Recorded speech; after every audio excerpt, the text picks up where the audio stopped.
Պարոն Կարապետյան, այնուամենայնիվ թույլ տվեք հստակեցնել, ինչ դերակատարում է ունեցել Վլադիմիր Պուտինը ձեր Հայաստան գալու եւ Հայաստանի քաղաքական դաշտում դերակատարում ստանձնելու վերաբերյալ եւ նաեւ ասում եք, որ Նիկոլ Փաշինյանին անգամ իր թիմում լուրջ չեն ընդունում, այդ դեպքում թույլ տվեք հարցնել, պարոն Կարապետյան, այդ դեպքում դուք ինչու եք մտել իր ձևավորած օրակարգի մեջ եւ ամեն կերպ փորձում տարանջատվել նախկիններից մասնավորապես Ռոբերտ Քոչարյանից ձեր թիմակից եւ բարեկամ Նարեկ Կարապետյանը ասում էր, որ ինքը անձամբ երբեք առիթ չի ունեցել հանդիպելու կամ խոսելու պարոն Քոչարյանի հետ, խնդրում եմ նշեք, թե դուք ինչ հարաբերություններ եք ունեցել պարոն Քոչարյանի հետ։ Շնորհակալություն։ Դուք ուզում եք Նարեկը ստի։ Չէ, ես չեմ ասում ստում, վստահաբար, բայց եթե մարդը չի հանդիպել Քոչարյանի հետ, ինչ կանգնի ձեզ ասի ամեն օր խաշ ենք իրար հետ ուտում, թե ինչ ասի։ Թերևս ավելի կարևոր էին ձեր հարաբերությունները։ Իմ հարաբերությունների մասին ես ասել եմ տարիներ առաջ, իմ հարցազրույցներից մեկում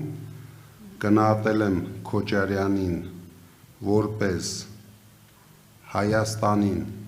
հաղթանակ կերտող ղեկավարներից մեկը, բայց այսօր քաղաքական դաշտում, քանի որ քաղաքացիական պայմանագիրը նույնիսկ շատ անբարոյական օրակարգեր է թելադրում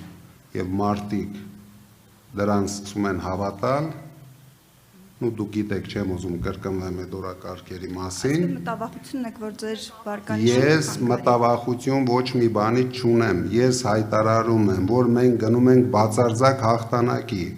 Ես ասում եմ, Քոչարյանը արել է շատ կոռեկտ հայտարարություն, որ ինքը սատարելու է առաջի տեղ օպոզիցիայից զբաղեցնող ուժին, այսինքն մեր ուժին։ Ես չգիտեմ, էլ ինչ ասենք, որ մարդիկ հավատան, որ չկա ուրիշ գործարքներ, ստվերային գործարքների մենք չենք մասնակցում, կյանքում չենք մասնակցել։ Եվ Պուտինի հետ կապված եթե կարելի է։ Պուտինը, հիշում եմ, այսինքն ինչ եք դուք ուզում, Պուտինը ինձ կանչեց, ասավ, գիտես, շուտով հորդ 40-ն է, իմ իջայլոց այսօր 1 տարին է լռանում, ինչը այս անբարո իշխանությունները ինձ զրկեցին մասնակցել դրան միջոցառմանը, կանչեց ինձ ասեց, դու կգնաս անպայման կմասնակցես հորդ 40-ի պատարագին, դուրս գալուց մենք ունենք մեր գործակալ լրագրողը կմոտենա քեզ, մի հատ հարց կտա, հետո ունենք մեր գործակալ Փաշինյանը, քեզ կձերբակալի, կալանավորի, տանիք պահի ամենածանր պայմաններում,